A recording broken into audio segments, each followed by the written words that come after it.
बताओ भाई, तो यहां से हम लोग स्टार्ट करेंगे। मैं दो चीजें बताता हूँ पहले ना, एक तो है थ्योरम ऑफ टोटल प्रोबेबिलिटी और एक है बेस थ्योरम, ठीक है। से एक है थ्योरम ऑफ टोटल प्रोबेबिलिटी, क्योंकि दोनों रिलेटेड ही है, ये दोनों क्या है, रिलेटेड ही है। Theorem of total probability and दूसरा है बेस थ्योरम।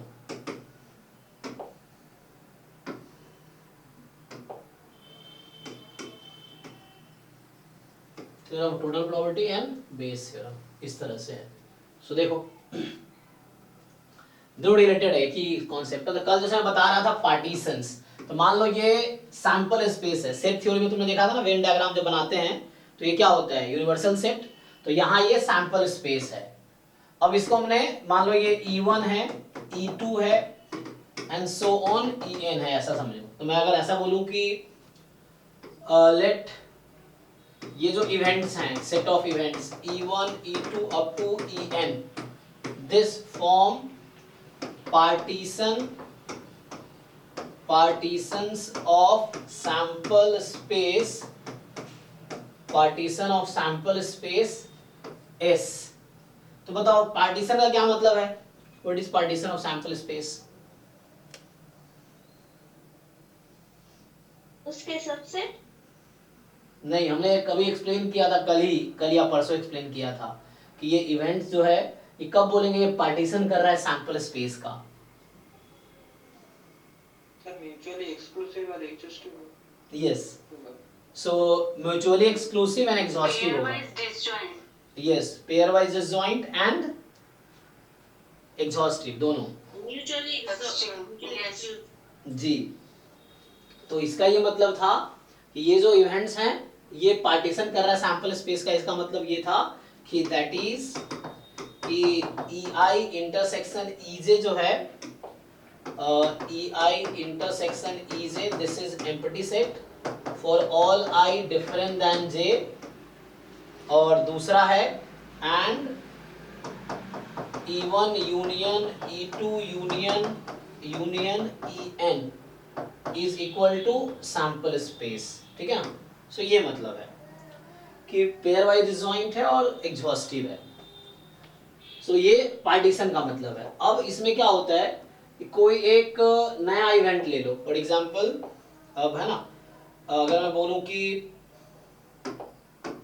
इवेंट A है, फॉर एग्जांपल ये आपका इवेंट A है, ठीक, और A की प्रोबेबिलिटी निकालनी है। So probability of event A, ये A इवेंट है, ठीक है, जिसका कुछ पार्ट कॉमन E1 के साथ भी है, कुछ E2 के साथ भी है, ऐसे कुछ E3 के साथ भी होगा, E4 के साथ भी, फिर En के साथ भी है। तो बताओ how can we find the probability of A in this case? अगर मुझे E1 E2 E3 सबकी प्रोबेबिलिटी पता है ना, और तो कैसे हम A की प्रोबेबिलिटी निकाल सकते हैं? P of E1 summation of P of E1 EI given A I equal to 1 to N। हाँ, एक तो ऐसा सोच सकते हो आप, अगर प्रूफ करना हो फॉर्मूला को तो मैं फॉर्मूला सीधा लिखूंगा आगे। देखो यहाँ पे सो होगा क्या, जैसे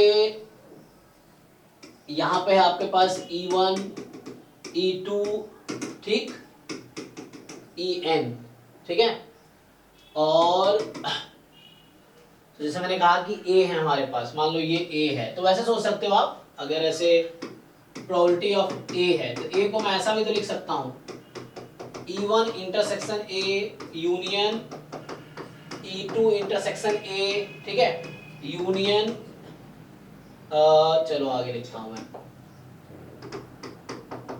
En इंटरसेक्शन A, ये है, ऐसा लिख सकते हैं। सो E1 intersection A, E2 intersection A and so on, En intersection A, ये हमारे पास है, इन सब का यूनियन है। अब ये देखो तुम देख सकते हो E1 इंटरसेक्शन A ये वाला पोर्शन है, E2 इंटरसेक्शन A ये वाला पोर्शन, तो ये सब डिसजॉइंट है, डिसजॉइंट है ना। तो ये सब डिसजॉइंट आपने पढ़ा था कि अगर A भी डिसजॉइंट होगा तो A यूनियन B को हम PA प्लस PB लिख सकते हैं। अगर A B C डिसजॉइंट है, पेयर वाइज डिसजॉइंट, तो A union B union C के प्रोबेबिलिटी को लिख सकते हैं PA plus PB plus PC। तो यहाँ पे क्या आ जाएगा, सो इसको आप अलग अलग में प्रूफ लिख रहा हूँ एक्चुअली, तो ये इजी है, probability of E1 intersection A plus probability of E2 intersection A, ठीक है, और ये चलता रहेगा, एंड में probability of En intersection A, ठीक। सो ये हमारे पास है। अब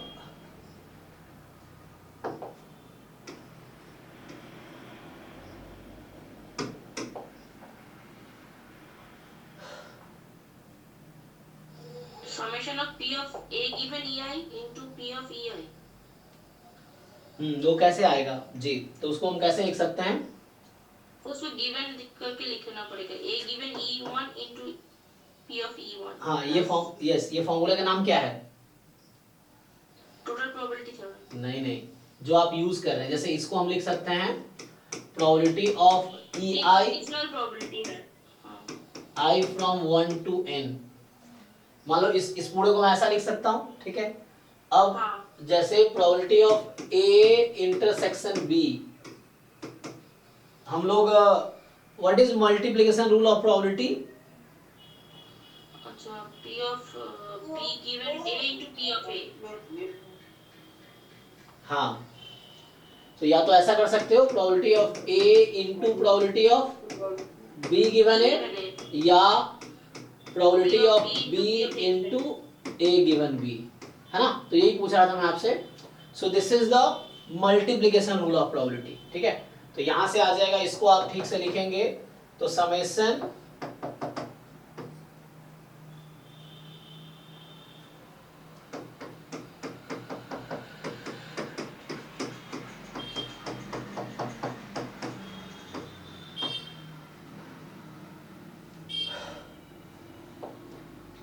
ठीक है। तो यहां से क्या आ जाएगा?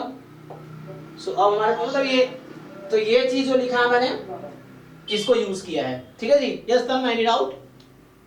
सर वो जो फर्स्ट लाइन है ना, मैं समझ नहीं पा रहा। अच्छा, फर्स्ट लाइन तो प्रोबेबिलिटी ऑफ E की इंटरसेक्शन है। हाँ, आप उसको देखो यहाँ पे,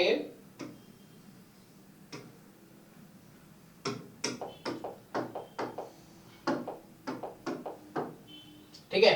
तो ये आपके पास है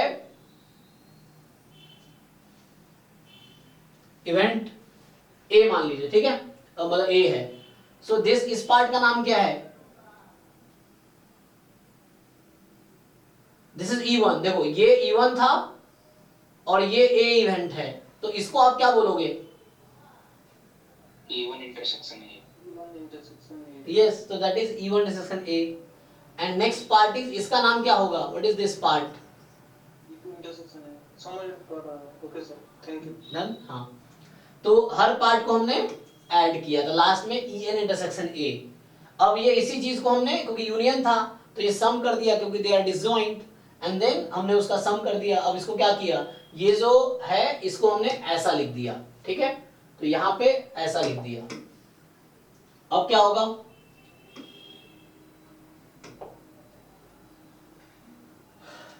so probability of EI into A given EI, ठीक है। तो this is called total probability, इसी को टोटल प्रोबेबिलिटी बोलते हैं, ये जो निकल के आया ना। So this is called total probability. तो यहां से ये प्रूफ था, तो यहां बनेगा हमारे पास probability of EI into probability of A given EI summation I from 1 से n, ये चीज है। सो ये फॉर्मूले का नाम है थ्योरम ऑफ टोटल प्रोबेबिलिटी, है ना। इसको आगे भी हम यूज करेंगे, जब डिस्ट्रीब्यूट रैंडम वेरिएबल पढ़ेंगे तब भी यूज होगा इसका।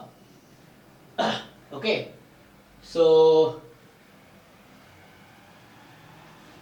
किसी को डाउट है इसमें? ठीक है ना। इसको अगर एक्सपैंड करके लिखोगे, सो एक्सपैंड करके ऐसा हो जाता है। So probability of A can be written as probability of E1 into probability of A given E1 and so on, probability of En into A given En, ठीक है, इस तरीके से। तो ये आपका A की प्रोबेबिलिटी है actually.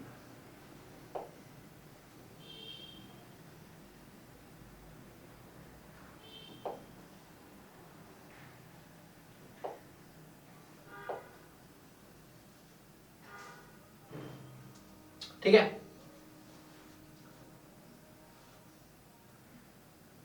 This is same thing. तो ये आपका हो गया टोटल प्रोबेबिलिटी। अब आता है बेस थ्योरम। बेस थ्योरम में क्या होता है, अब देखो इसी का आगे मैं एक्सप्लेन करता हूं। तो ये आपका था टोटल प्रोबेबिलिटी का फॉर्मूला कैसे आया। Now they ask you what is the probability, for example E1 given A, अगर तुमसे ये पूछ ले कि what is probability of E1 given A, ये कंडीशनल प्रोबेबिलिटी है, तो इसका फॉर्मूला क्या होगा कंडीशनल प्रोबेबिलिटी का?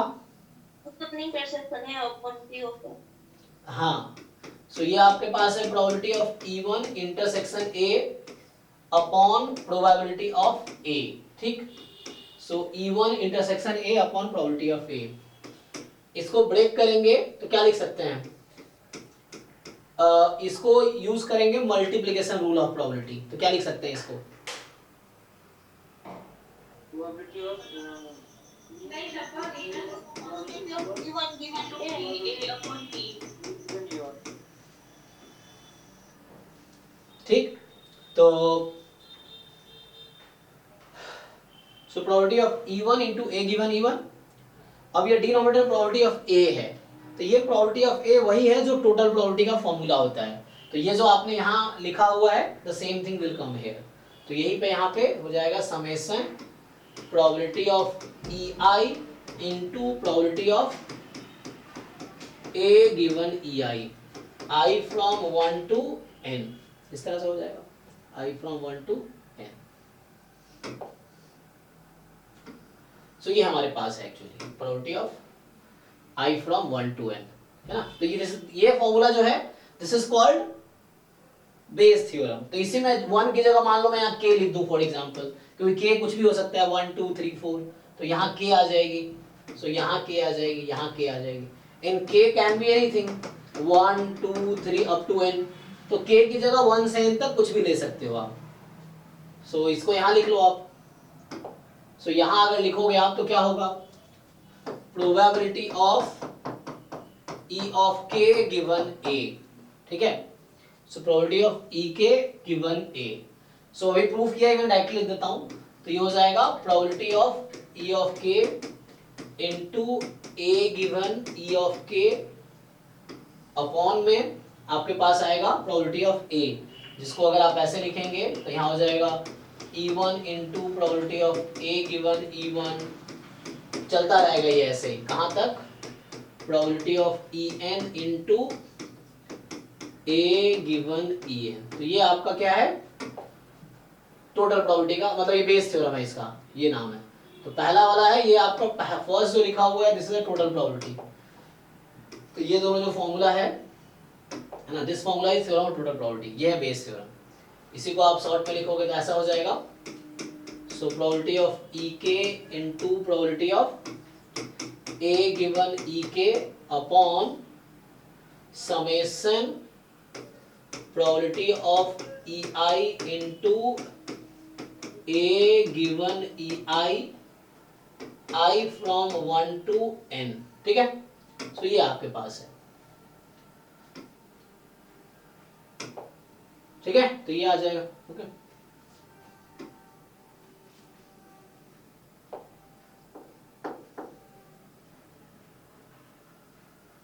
ये प्रूफ था, तो ये कोई प्रॉब्लम नहीं, एक दो क्वेश्चंस कर दो इस पे। सो क्वेश्चंस करेंगे तो चीजें क्लियरिटी होगी, क्योंकि इस पे एग्जाम में भी क्वेश्चंस आते हैं। तो चलो एक दो क्वेश्चंस देख लेते हैं। तो पहले इसका फॉर्मूला देख लो, फिर हम क्वेश्चंस करेंगे, एक दो क्वेश्चंस करेंगे। तो ये आप पढ़ सकते हो, मैं सीधा आता हूँ थ्योरी पे। हाँ, तो ये इन्होंने बता रखा है कि पार्टीशन क्या होता है सैंपल स्पेस का, जो मैं बता रहा था आपको कि the set of events E1 into En is said to represent a partition of sample space। EI intersection EJ phi होगा, है ना। सो IJ की वैल्यू 1 से n तक होगी, और E1 union E2 union AN S होगा, ठीक है। और अगली चीज बोल रहा है probability of each EI positive, एक और कंडीशन लगा दिया कि हर EI की प्रोबेबिलिटी पॉजिटिव होनी चाहिए, मतलब किसी इवेंट की प्रोबेबिलिटी जीरो नहीं होनी चाहिए, क्योंकि जीरो होगी तो वो फिर आएगा नहीं जो हमने बनाए थे अभी, जैसे मैंने बनाया था ना E1 E2 E3, तो अगर इसकी प्रोबेबिलिटी जीरो हो गई थी तो बॉक्स गायब भी हो जाएगा, ये चीज है। तो ईच EI की प्रोबेबिलिटी जीरो होनी चाहिए, और यूनियन सैंपल स्पेस होना चाहिए, और एक कंडीशन क्या था कि पेयर वाइज डिसजॉइंट होने चाहिए, है ना। ये क्या होना चाहिए, पेयर वाइज डिसजॉइंट। तो ये पेयर वाइज डिसजॉइंट होने चाहिए। सो पेयर वाइज डिसजॉइंट होगा, यूनियन सैंपल स्पेस होगा, ईच EI की प्रोबेबिलिटी मोर देन 0 होगी। ठीक है, चलो तो उस केस में हम बोलते हैं कि event this represent partition of sample space S if they are pairwise disjoint, exhaustive and have non-zero probabilities। तो pairwise disjoint, exhaustive और non-zero probability। एक कंडीशन और लिखा है जो मैंने नहीं लिखाया था, बट ये ठीक है, मतलब चूंकि मैं जो लिख रहा हूँ E1 into EN, तो that each has to be, क्योंकि ऐसा हो सकता है किसी इवेंट की प्रोबेबिलिटी 0 हो, जैसे इम्पॉसिबल इवेंट हो, तो उसमें ये बोला कि कोई भी इम्पॉसिबल इवेंट नहीं होने चाहिए, डेफिनेशन है। अब आता है, तो पहला पार्टीशन हो गया, अब आता है थ्योरम ऑफ टोटल प्रोबेबिलिटी। ठीक है, तो यहाँ भी ऐसा ही है कि E1 into EN पार्टीशन है सैंपल स्पेस S का। ठीक है, so E1 into EN are partition of sample space S, and suppose that each of the events E1 E2 EN has non-zero probability of occurrence। सबका क्या है, non zero probability है occurrence का। तो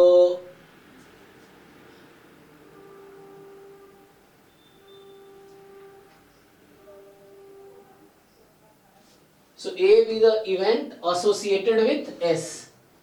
A event है जो S से associated है, तो पूछ रहा है प्रोबेबिलिटी ऑफ A क्या होगा, है ना। प्रोबेबिलिटी ऑफ A होगा प्रोबेबिलिटी ऑफ E1 जो हमने लिखा था अभी, है ना, दो तरीके से। सो probability of E1 A given E1 plus E2 A given E2 and EN, इसी को शॉर्ट में summation J from 1 to n probability of EJ into A given EJ। ठीक है, probability of EJ into A given EJ।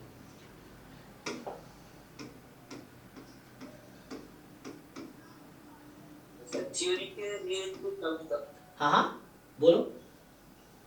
ये sir mutually मतलब mutually disjoint क्यों नहीं ले रहा, ये तो पेयर वाइज क्यों ले रहा है। म्यूचुअली डिसजॉइंट का क्या मतलब था, म्यूचुअली होगा मतलब हर तीन दो होगा तीन होगा डॉट डॉट डॉट हर एक नहीं डिसजॉइंट नहीं, होगा। तुम्हें डेफिनेशन क्लियर नहीं है, तुम म्यूचुअली इंडिपेंडेंट की बात कर रहे हो। they want probability of AI intersection AJ equals to 0 होगा, उसके बाद probability of तुम जाके डेफिनेशन चेक करो, ये तो कल समझा रहा था मैं कि म्यूचुअली इंडिपेंडेंट का डेफिनेशन अलग है और म्यूचुअली डिसजॉइंट का डेफिनेशन अलग है, डेफिनेशन अलग है, इसलिए थ्योरम अपोजिट था। Mutually disjoint does not imply mutual pair wise disjoint, but mutually independent implies pair wise independent. कोई बताओ जी आप में से म्यूचुअली डिसजॉइंट का क्या डेफिनेशन है। E1 E2 EN are mutually disjoint if and only if सबका इंटरसेक्शन एक साथ लेना पड़ेगा। E1 intersection E2 intersection E3 up to intersection EN जो हो जाएगा वो एम्प्टी हो जाएगा। ठीक है, ये चीज है। actually sir pair wise disjoint imply that mutually disjoint, so yes, pairwise disjoint implies mutually disjoint, but pairwise independent does not imply mutually independent, right? yes sir। So you have to understand the difference in definition। हाँ जी अर्का, जो आप बता रहे थे that was the used definition in case of mutually independent। तुम check करो कल का नोट्स या कल का वीडियो देखो। हाँ सर देखा ठीक है ना। सो डेफिनेशन का डिफरेंस है, म्यूचुअली डिसजॉइंट में एक ही कंडीशन है बस, जो तो बहुत सारे बोलना चाह रहे थे वो म्यूचुअली डिसजॉइंट में नहीं है, वो म्यूचुअली इंडिपेंडेंट में बहुत सारी कंडीशन है, taken 2 at a time, taken 3 at a time, taken 4 at a time and so on. तो ये म्यूचुअली इंडिपेंडेंट में ये कंडीशन है एक्चुअली। ठीक है, चलो ये तो प्रूफ लिख रखा है, तुम्हें बताई, मैंने प्रूफ करके बता ही दिया तुम्हें कैसे आया। So this is a formula of total probability that you know already. किसी को कंफ्यूजन है पूछ सकते हो। अब हम क्वेश्चंस पे आएंगे, तो क्वेश्चन एग्जांपल तो तुम लोग खुद ही कर सकते हो, हम लोग एक साइज डिस्कस करते हैं। सो अच्छा पहले वो देख लो। अब दूसरा फॉर्मूला आता है बेस थ्योरम। ठीक, 10 द प्रोबेबिलिटी दैट हो गया, ठीक है खत्म। हां, we shall now state and prove the Bayes theorem. Bayes theorem में क्या है कि E1 into EN are the n non empty events which constitute a partition of the sample space S। फिर से वही चीज है कि पार्टीशन बना रहा है, तो E1 into EN pair wise disjoint है और सबका यूनियन सैंपल स्पेस है। पेयर वाइज डिसजॉइंट है और यूनियन सैंपल स्पेस है। ए कोई इवेंट है नॉन जीरो प्रोबेबिलिटी का, इस तरीके से कि probability of EI given A जो होगा probability of EI into A given A upon summation probability of E से ए गिवन ई, मतलब जो ये वही चीज है जो है ना हमने अभी लिखा था, the same thing, this is the, so वहां मैंने के लिखा था, मैंने जो फॉर्मूला यहाँ के लिखा था ऊपर और यहाँ आई यूज किया था नोटेशन, बट वही चीज है, अलग से लिखा है। अगर ई वन हो जाएगा तो यहाँ वन हो जाएगा, टू आई हो गया, आई के प्लेस पे टू हो गया, तो टू रहेगा ऊपर में, डिनोमिनेटर सेम है, ठीक है। So this is the formula for Bayes theorem. Proof ये इजी है, मैं देखा था कंडीशनल कैसे होता है, देन उसको मल्टीप्लिकेशन रूल से ब्रेक किया और बाद में ये और टोटल प्रोबेबिलिटी यूज कर लिया, तो ये प्रूफ है। चलो अब ये क्या बताना चाह रहा है, हाँ ये सब है ना, बेस थ्योरम बाद में एक है ना, तुम लोग हो सकता है बेजियन एस्टिमेटर जानते होगे, या बेजियन थ्योरी अलग एक सब मतलब एक क्या बोलते हैं, एक एरिया है रिसर्च का हायर लेवल पे। सो बेजियन स्टैटिस्टिक्स होते हैं, तो उसमें बेस थ्योरम यूज होता है आगे, है ना, Bayes theorem is applied, this is called, so event into ENR hypothesis, and these are called prior probability, and the conditional probability, this is called posterior probability. So EI की probability prior है, तो ये सब आपके काम का अभी नहीं है, ठीक है ना, ये बता रहा है कि फ्यूचर में फॉलोइंग टर्मिनोलॉजी इज यूज्ड, है ना, when V Bayes theorem is applied, but इसको हम बहुत ज्यादा यूज नहीं करेंगे, बट आप समझ सकते हो कि EI को बोलते हैं प्रायर प्रोबेबिलिटी या प्रायरी प्रोबेबिलिटी, और EI गिवन A जो है पोस्टीरियर है, बट ये हायर लेवल की चीज यहाँ जरूरत नहीं पड़ेगी मुझे लगता है, ठीक है, बट यू कैन रीड, है ना, समझ आ जाएगा आपको।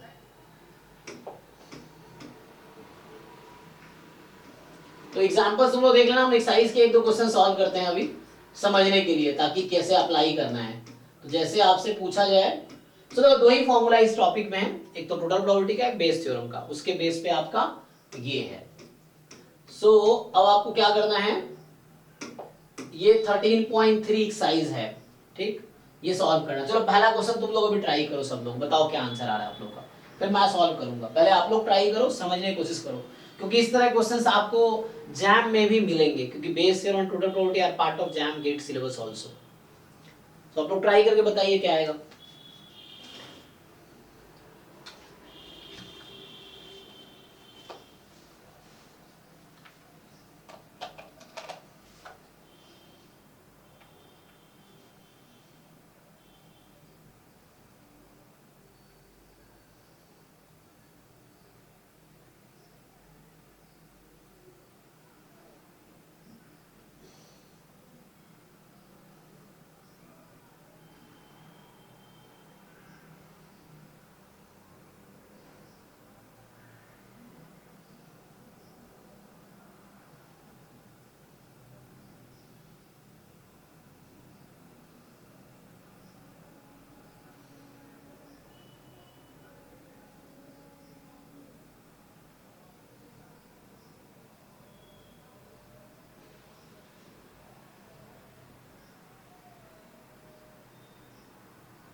1/2 आ रहा है सर।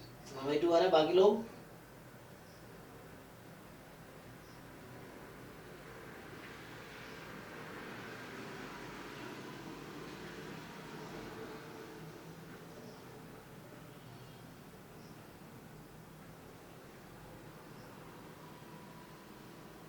सर 0.5 1/2 आ रहा है। सबका 1/2 ही आ रहा है। ओके ठीक है।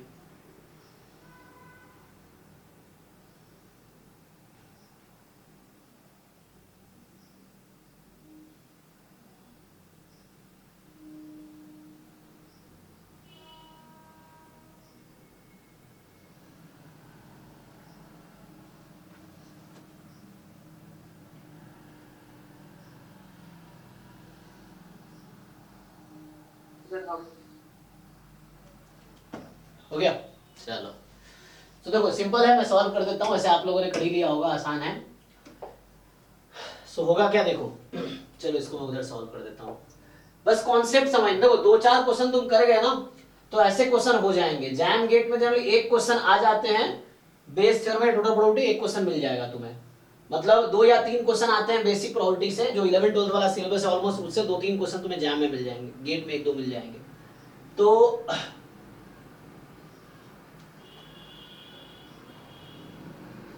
अरे छोड़ो यार, क्या बता रहा है। देखो तो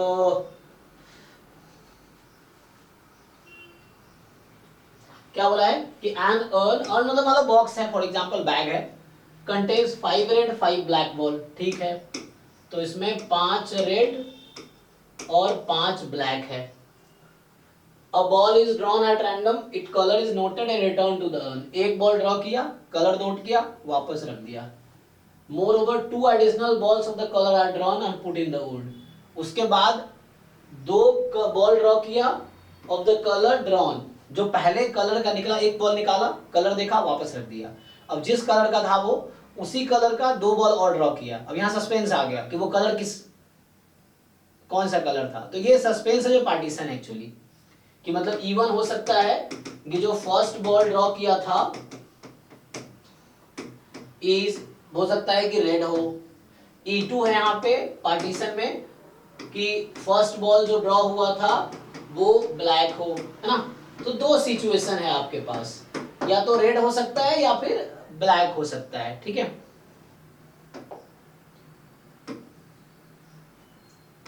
उसके बाद and are put in the urn and then a ball is drawn at random. अच्छा फिर एक minute, moreover 2 additional balls of the color drawn are put in the wood। oh sorry, put in the wood मतलब क्या हुआ कि पहले एक ball देखा, ड्रॉ नहीं किए, वापस रखे। ये लैंग्वेज समझना पड़ेगा। हमने एक बॉल पहले निकाले, कलर नोट किया, वापस रख दिया। अब जिस कलर का बॉल निकला था 2 बॉल और इसमें पुट किया हमने, है ना। उसने बोला है कि put in the earn. So earn में हमने 2 और उसी कलर के एडिशनल बॉल, है ना, 2 एक्स्ट्रा बॉल हमने, एडिशनल एक्स्ट्रा बॉल उसमें ऐड कर दिया जिस कलर का बॉल था। पहले तो यही सस्पेंस है कि पहला बॉल रेड था कि ब्लैक था, तो ये पार्टीशन है एक्चुअली। अब एक बॉल ड्रॉ किया, जिस कलर का था उस कलर का 2 और बॉल हमने ऐड कर दिया, उसमें रख दिया। अब बोल रहा है कि what is the probability that the second ball is red. अच्छा उसके बाद फिर से एक बॉल ड्रॉ किया, तो देखो 2 बार एक एक बॉल ड्रॉ हुए हैं। फर्स्ट बॉल ड्रॉ हुआ, कलर देखा, वापस रख दिया। अब जिस कलर का वो था 2 और बॉल उसमें ऐड किए। अब नेक्स्ट क्वेश्चन है कि क्या प्रोबेबिलिटी है कि जो दूसरा बॉल ड्रॉ किया हमने, एंड में एक बॉल ड्रॉ किया, जो सेकंड बॉल ड्रॉ किया वो क्या प्रोबेबिलिटी है कि रेड होगा। अब यहां पूछ रहा है क्या प्रोबेबिलिटी रेड होगा, तो ये ए होगा हमारा। ए मतलब जो सेकंड बॉल है इज रेड, ये हुआ। अब यहां मुझे ए की प्रोबेबिलिटी निकालनी है एक्चुअली। तो ए की प्रोबेबिलिटी निकालनी है, इसका मतलब है कि प्रोबेबिलिटी ऑफ ए जो होगा, the probability of A will be क्या आएगा, ये E1 वही है, तो ये टोटल प्रोबेबिलिटी लगाने हैं actually. E1 into A given E1 plus probability of E2 into A given E2, ठीक है। E1 into A given E1 plus E2 into A given E2। अब क्या होगा,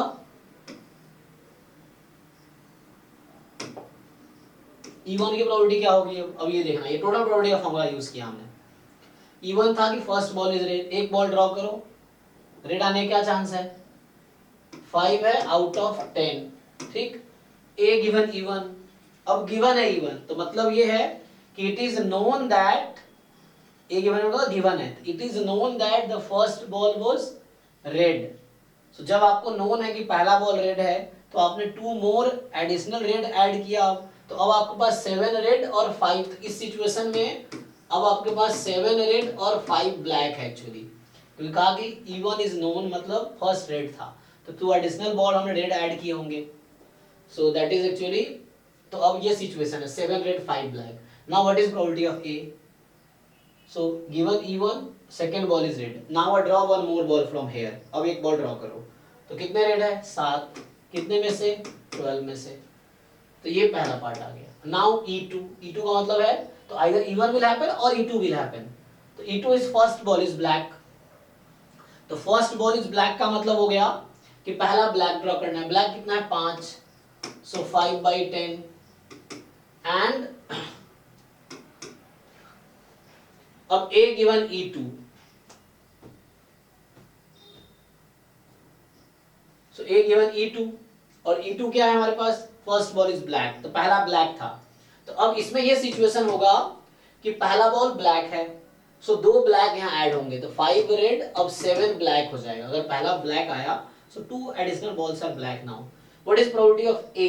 ए मतलब सेकंड बॉल इज रेड, अब इसमें से एक बॉल ड्रॉ करो, रेड होने के क्या चांस है? तो यहाँ रेड 5 है आउट ऑफ 12, इसको सिंप्लीफाई कर लो, ठीक है जी, देख लो।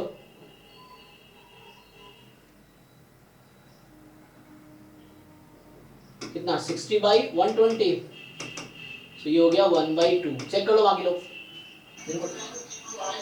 सर ये 5/12 कैसे आया? ये वाला जी, ए क्या है? What is a? Second ball is red, तो इसमें से एक रेड रेड निकलने के क्या चांस है? रेड कितने हैं यहाँ पे? ओके, अब 5/12 और टोटल कितने हैं? 12, इसलिए 5/12। सो हमें at the end red he drop करना है, ए का मतलब रेड बॉल है, ए का मतलब रेड बॉल है, so here we need to find the red ball actually. E1 का मतलब था पहले बार रेड या black, E1 red E2 black. देख लो जिनको डाउट है बताओ।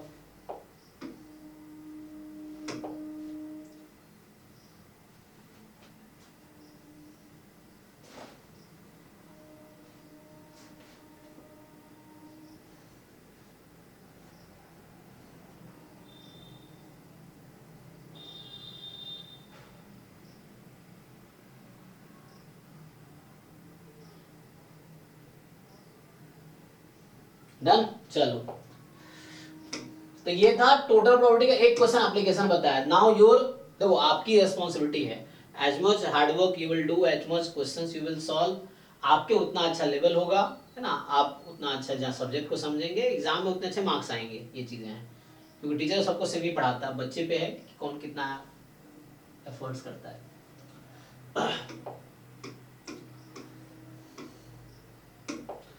ठीक है, तो ये भी ऐसे किस्मत की बात होती है कि बच्चे जो आए हैं वो कितना एफर्ट्स कर रहे हैं, जो टीचर है किस्मत की, उसके हिसाब से रिजल्ट आएगा। तो सेकंड क्वेश्चन ट्राई कीजिए जरा। Now try the second question और मुझे आंसर बताइए आप लोग।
2/3 आ रहा है सर।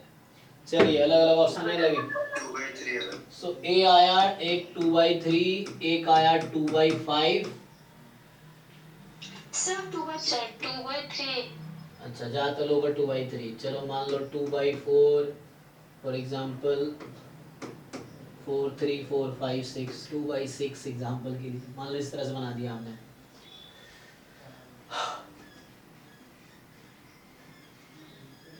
सब 11 12 की चीजें हैं, that you have to revise. ज्यादातर लोगों ने सबने 12th में पढ़ा है and all of you know how to solve this, but भूल जाते हैं, so over time you have to revise. हाँ सर 2/3 होगा, कैलकुलेशन मिस्टेक हो गया। ठीक है, मतलब 2/3 सबका आंसर आ रहा है।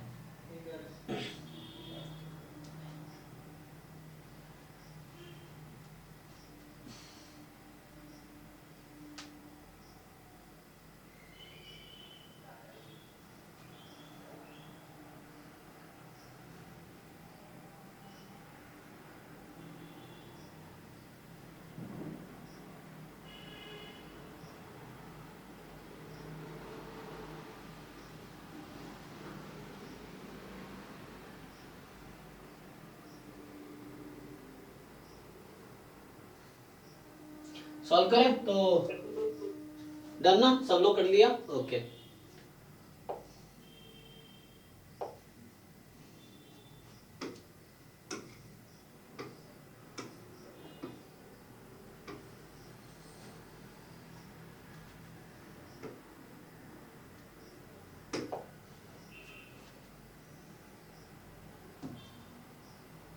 कैसे 2/3? ठीक है ना। So a bag contains 4 red and 4 black balls. Another bag contains 2 red and 6 balls. तो पहला 2 bags हैं, 4 red 4 black, और दूसरा है 2 red 6 black, ठीक, first and second.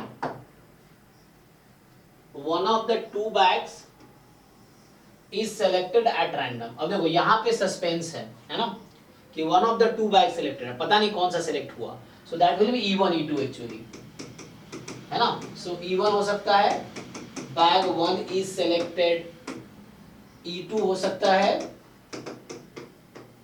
Bag 2 is selected, इस तरह से, and a ball is drawn from the bag which is found to be red. अब इन्होंने बता दिया तुम्हें, ये नहीं बताया कि कौन सा बैग सिलेक्ट किया, बट तुम्हें ये बता रहा है, so they are telling you that the ball drawn is red, so it is information is given. So आपको याद है ना, बेस थ्योरम में EI गिवन A निकालना होता है, और टोटल प्रोबेबिलिटी में जस्ट A की प्रोबेबिलिटी निकालनी, तो वहां कुछ गिवन नहीं होता डायरेक्टली, तो यहाँ डायरेक्टली गिवन है, तो जब भी ये गिवन है मतलब ये बेस थ्योरम का क्वेश्चन है। तो यहाँ मुझे बता रखा है कि जो बॉल ड्रॉ हुआ दैट इज रेड, बट ये नहीं पता कि कौन सा बैग ड्रॉ किया था, ये सस्पेंस, ये पार्टीशन है, and they already told you that कि ball drawn is red. So now simple है हमारे पास, and it is simple that आपको क्या करना है, सो प्रोबेबिलिटी आपको फाइंड करनी है, find the probability that the ball is drawn from the first bag. So क्या प्रोबेबिलिटी है, ball is drawn from the first bag, तो फर्स्ट बैग मतलब E1 गिवन A, ठीक है, ये चीज पूछा है आपसे कि E1 की प्रोबेबिलिटी क्या है, अगर आपको बता रखा है हमने कि बॉल जो ड्रॉ हुआ है वो रेड है, और ball drawn from the bag which is found to be red, तो मुझे बता रखा है, they are telling that the ball is red, so A is given. So जब भी ये वाली सिचुएशन है, you have to use Bayes theorem, जब पार्टीशन है तो। सो सिंपल है इसका। हाँ सर बेस थ्योरम में जो कंडीशन गिवन होती है, मतलब जो चीज कांस्टेंट है वो तो मतलब कंफर्म है ही, उसको हम A कंसीडर करते हैं, राइट? यस यस, जो गिवन है, यस जो गिवन है उसको A कंसीडर करते हैं बेस थ्योरम में।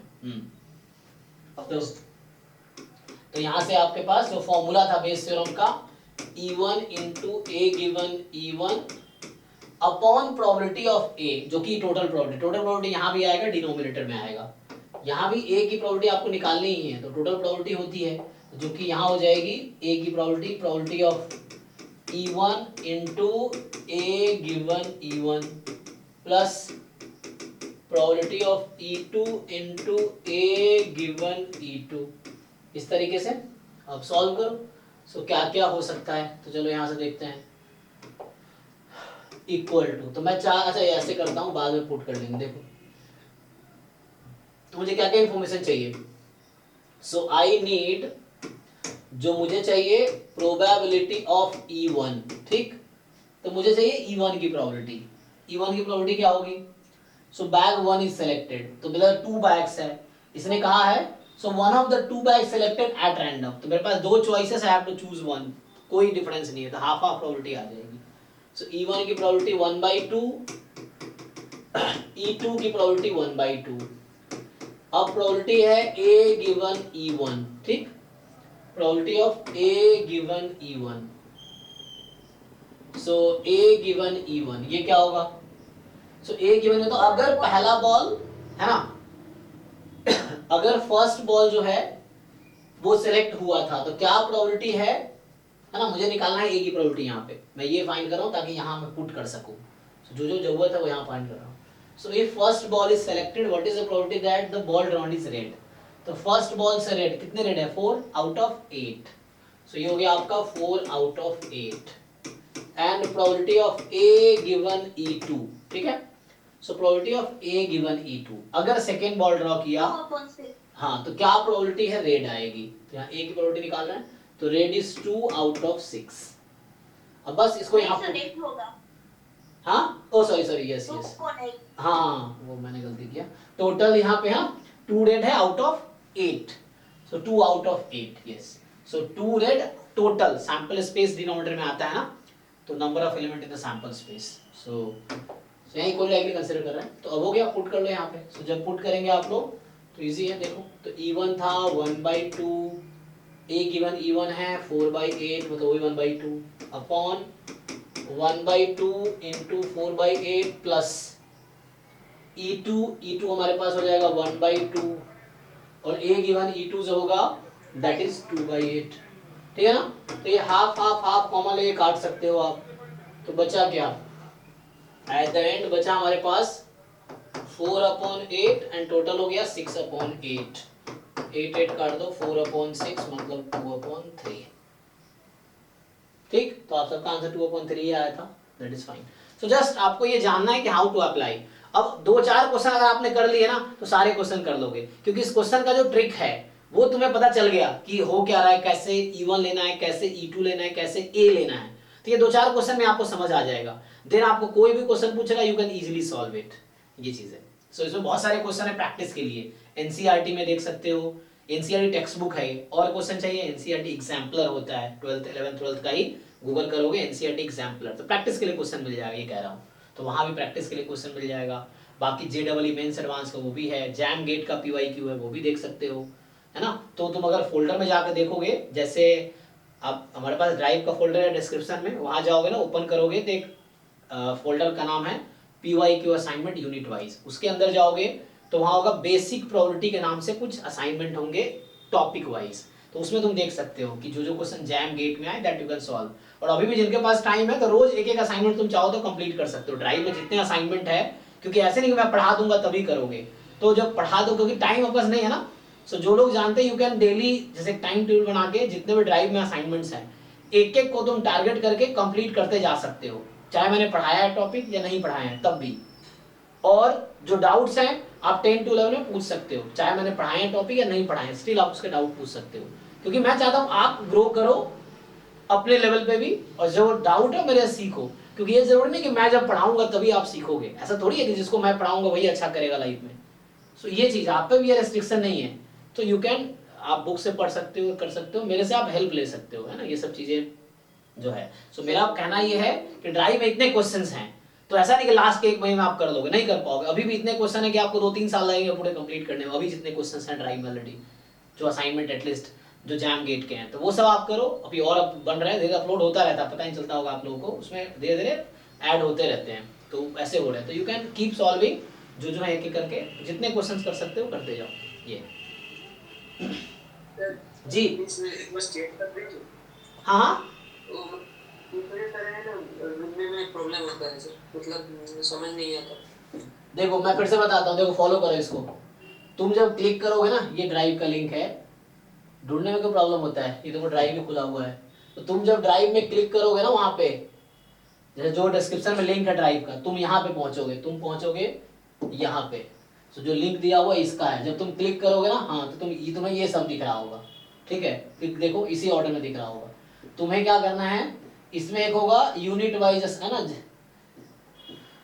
बहुत सारे हैं, PYQ यूनिट वाइज, ये इसकी बात कर रहा हूँ मैं, PYQ असाइनमेंट टॉपिक वाइज लिखा है PYQ, तो नॉन PYQ भी है इसमें, जैसे PYQ हेडिंग है, मैं तो हटा दूंगा, तो असाइनमेंट टॉपिक वाइज कर दूंगा।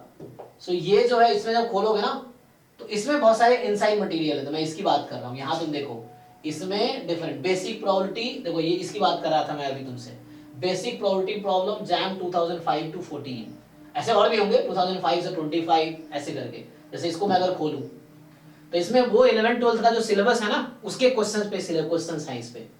सो यहाँ तुम देख सकते हो, और भी बहुत सारे हैं यहाँ पे, तो अभी ओपन होने पता है कितना टाइम लगेगा इसमें। सो यू कैन सी, अपने उससे खोलो, ऐसे बहुत सारे असाइनमेंट्स हैं वहाँ पे, तो एक बार वो तुम देख सकते हो, ठीक है। इसमें टाइम लगेगा थोड़ा सा, इसलिए बोल रहा हूँ, ऐसे बहुत सारे होंगे कि जो जो टॉपिक्स हैं तुम इसे कंप्लीट, जिनको आता है, मान लो तुम्हें एस्टिमेशन आता है फॉर एग्जांपल, सॉल्व करके देख लो 2005 से 23 तक का, ये अलग अलग टॉपिक वाइज बनाए गए हैं, तो इसमें टॉपिक वाइज क्वेश्चंस हैं, ईयर वाइज भी है, ये इसमें गेट से 2005 से 23 का ईयर वाइज क्वेश्चन है ना। यहाँ पे जैम गेट का 2005 से 2023 तक के सारे क्वेश्चन है इसमें, ईयर वाइज है ये, तो यू कैन सी, इसके हेल्प ले सकते हो। जैम में 523 ज्वाइंट डिस्ट्रीब्यूशन का DPP है, लिमिट थ्योरम्स इसमें है, तो ऐसे टॉपिक वाइज सेग्रीगेटेड है, तो तुम इसको ट्राई कर सकते हो। जिनको जो एक बार अगर रिपीट कर रहे हैं, तो उनको तो सिलेबस ऑलमोस्ट क्लियर ही है ना आप लोगों को, थ्योरी कितनी बार भी पढ़ो, बहुत ज्यादा फायदा नहीं है, प्रॉब्लम सॉल्व करोगे तो थ्योरी क्लैरिटी आएगी, तो थ्योरी पढ़ो बट साथ में प्रॉब्लम सॉल्व करो। सो ये सब सॉल्व करोगे ना तुम, तो तुम्हें बहुत सारी क्लैरिटी आएगा क्या करना है ना। ये सब जो है प्रोबेबिलिटी बेसिक, ये बेसिक प्रोबेबिलिटी ये भी होगा, ये बेसिक प्रोबेबिलिटी का ये क्वेश्चन है, देखो इसकी बात कर रहा हूँ, ये जैम 2005 से 2023 तक का है, देखो ये सब क्वेश्चन तुम नहीं कर लोगे, 11 12 के क्वेश्चन ही तो है जो जैम में आए हुए हैं।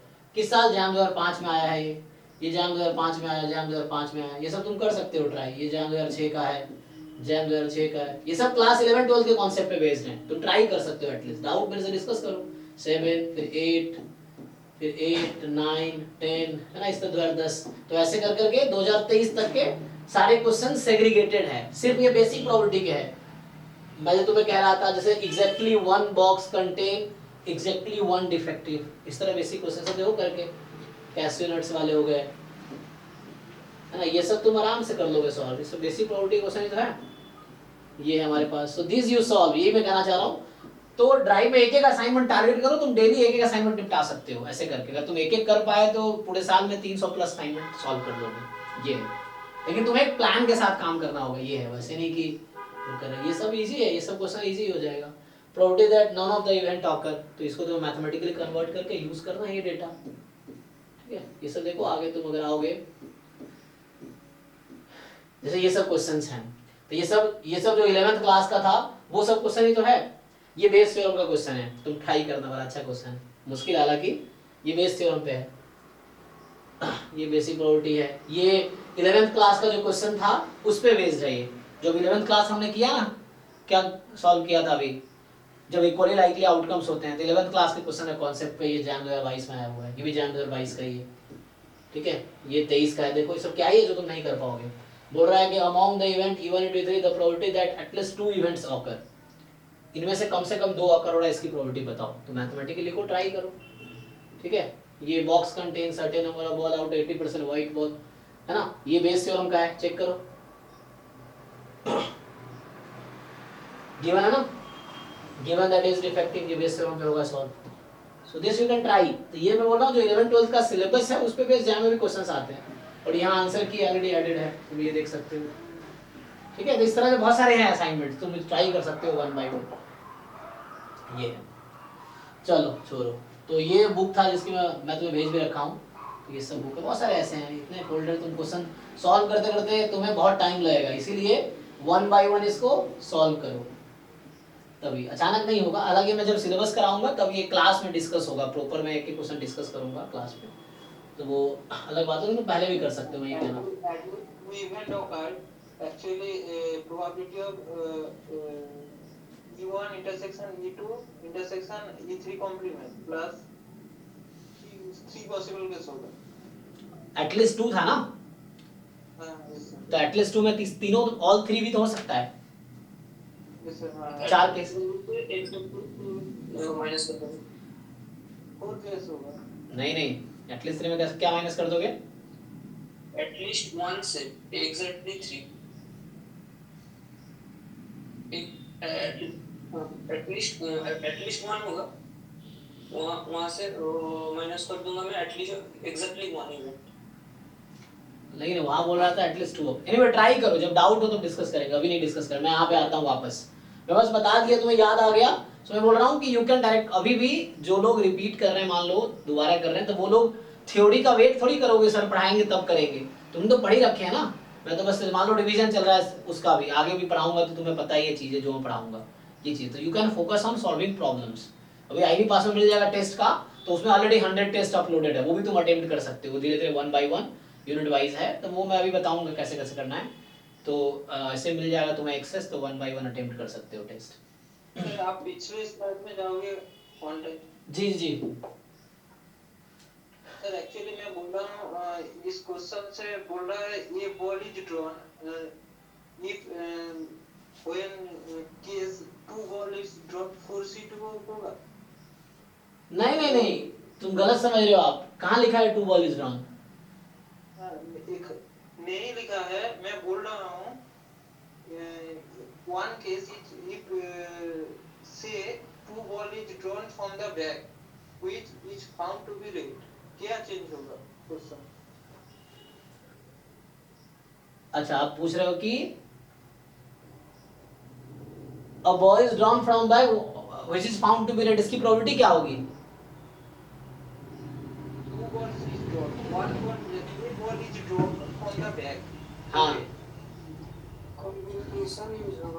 सर वो कह रहे हैं कि अगर एक बॉल ड्रॉ ना उसकी जगह 2 बॉल ड्रॉ की जाती तो क्या हम 4C2 यूज करते हैं? हाँ वैसे करेंगे, अगर वैसा होता तो जरूर यूज करते। अगर बोल रहा है कि 2 balls are red, तो देन सही, then you are thinking right, yes. Thank you sir. थोड़ा सा एटलीस्ट 1 और एटलीस्ट 2 ये सब का कॉन्सेप्ट वेन डायग्राम पे बता देते। हाँ हाँ, देखो एटलीस्ट 1 का मतलब होता है कि एटलीस्ट 1 ऑफ, मान लो लिखा हुआ है E1 E2 E3, तो इसका मतलब है E1 union E2 union E3, कम से कम एक अकर होने चाहिए। तो E1 E2 E3, तो एटलीस्ट 1 का मतलब यूनियन हो जाएगा। जैसे ये है ना, तो आपका ये सब मिला के सो ऐसा है, एटलीस्ट 1 का जो हो जाएगा सो ये चीज है।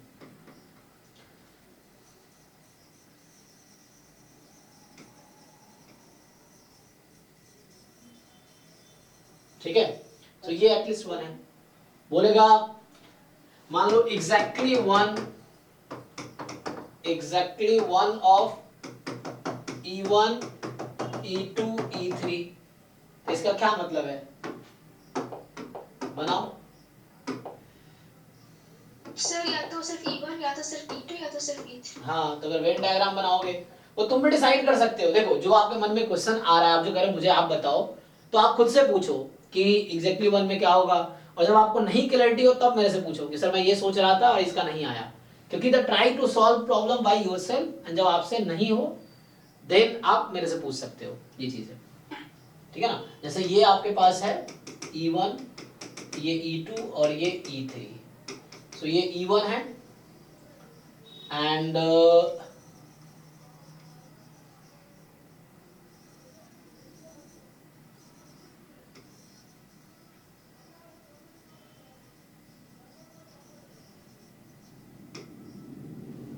ठीक, ये ओनली E1, इसको ओनली E1 बोलेंगे, इसको ओनली E2 बोलेंगे। ठीक है, so this is only E2 and ये only E3 है। तो एग्जैक्टली 1 का मतलब ये 3 पोर्शन हो गया, या तो सिर्फ E1 या सिर्फ E2 या सिर्फ E3, इस तरीके से। और बोलता है एग्जैक्टली 2, तो वैसे पोर्शन अगर एग्जैक्टली 2 होता तो ये वाला पोर्शन हम टिक करते,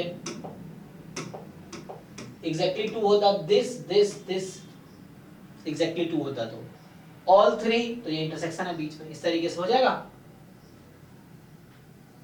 हाँ जी भाई, इधर अर्जामन क्लियर है? अभी कर सकते हो, मतलब देखो खुद से पूछो, क्योंकि एग्जाम में मैं नहीं आऊंगा, आप इस पर्सपेक्टिव से तैयारी करो कि अगर एग्जाम में ये सब चीजें आई तो क्या आप उसको हैंडल कर पाओगे। तो यहाँ तो आप पूछ लोगे फटाक से, लेकिन वहां पे तो नहीं पूछ पाओगे। सो इसीलिए आपको ट्राई करना, you solve the problem on your own level. अगर कोई प्रॉब्लम आ रहा है पूरे तरीके से, हर तरीके से, एंड देन आप उससे डिस्कस करो ये सब चीजें। अच्छा है ना, पूछा आपने इंटरेस्टिंग। हाँ सर, जो प्रीवियस क्वेश्चन में उन्होंने पूछा था कि अगर 2 बॉल हुई तो हम 4C2 कर देंगे। सर, अगर हम ये ऑर्डर बोलते कि पहली रेड दूसरी ब्लैक, तब हम परम्यूटेशन का इस्तेमाल करते, क्योंकि ऑर्डर वहाँ मैटर करता है, कि तब भी कॉम्बिनेशन ही यूज करेंगे? नहीं, और फर्स्ट और सेकंड यूज किया है तो ऑर्डर तो फिक्स कर दिया।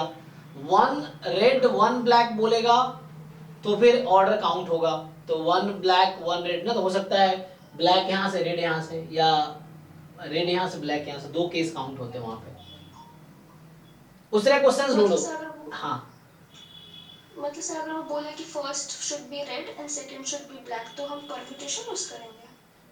नहीं, first red second black, actually ना पहले देख तो क्वेश्चन मुझे इस तरह का समझ नहीं आता, कहाँ चेंज कर रहे हो आप, एग्जैक्ट क्वेश्चन बताओ कहाँ पे चेंज करना है। सर, चेंज वहाँ पे कर रहे हैं जहाँ हम बॉल को ड्रॉ कर रहे हैं सेकंड लाइन में, and a ball is drawn from the bag which is found to be red. हाँ तो वो वहाँ पे अगर जब हम ड्रॉ कर रहे हैं, अगर वो मेंशन करें कि लेट अस से you would draw 2 balls, one should be red, second should be black, तब हम परम्यूटेशन करेंगे?